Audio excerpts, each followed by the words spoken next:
एक समय एक लड़के की माँ के मरने के बाद उसके पिता ने दूसरी शादी कर ली। एक दिन पिता ने अपने बेटे को बुलाया और पूछा कि बेटा, तुझे अपनी नई माँ कैसी लगती है? तेरी नई माँ ज्यादा अच्छी है या पुरानी माँ ज्यादा अच्छी थी? बेटा कुछ देर रुका, वो सोचने लगा, फिर बोला, पापा, पुरानी माँ बहुत झूठी थी, लेकिन नई माँ बिल्कुल सच बोलती है। बेटे की बात सुनकर पिता को बहुत आश्चर्य हुआ। उसने कहा, अरे ये कैसी बात कर रहे हो? सब तो अपनी सगी माँ की ज्यादा तारीफ करते हैं। तुम्हारी पुरानी माँ झूठी कैसे हुई?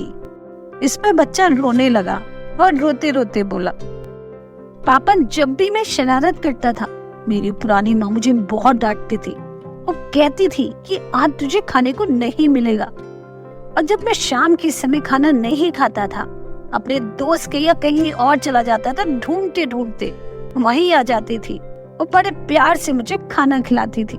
ऐसा कोई दिन नहीं हुआ जब मेरी माँ ने मुझे भूखा सोने दिया हो। जब आज मैं शरारत करता हूँ तो मेरी नई माँ भी मुझे डांटती है और कहती है कि अगर तूने आगे से ऐसी शरारत की तो तुझे खाना नहीं मिलेगा। और सच, आज मेरी माँ ने मुझे खाना नहीं दिया। बेटे की बात सुनकर पिता हक्का बक्का रह गया। वो समझ गया कि बेटा क्या कह रहा है। उसने निश्चय किया कि आज से अपने बेटे का सारा ध्यान वो खुद रखेगा।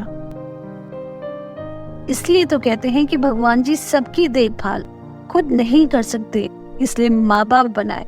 एक बच्चे का जितना अच्छे से ध्यान उसकी सगी माँ रख सकती है, उतना कोई और नहीं रख सकता। दूसरी माँ हो सकता है आपको प्यार करे, लेकिन आपका सच्चे दिल से जितना ध्यान आपकी अपनी माँ रख सकती है, उतना कोई नहीं। इसलिए अपनी माँ का दर्जा अपनी लाइफ में कभी किसी और को नहीं देना चाहिए। आप सबकी इज्जत करो, सबका सम्मान करो, लेकिन अपनी माँ से ऊंचा स्थान कभी किसी को मत दो। जितनी हो सकता है अपनी माँ को खुशी दो, क्योंकि माँ की दुनिया अपने बच्चों के आसपास ही घूमती है।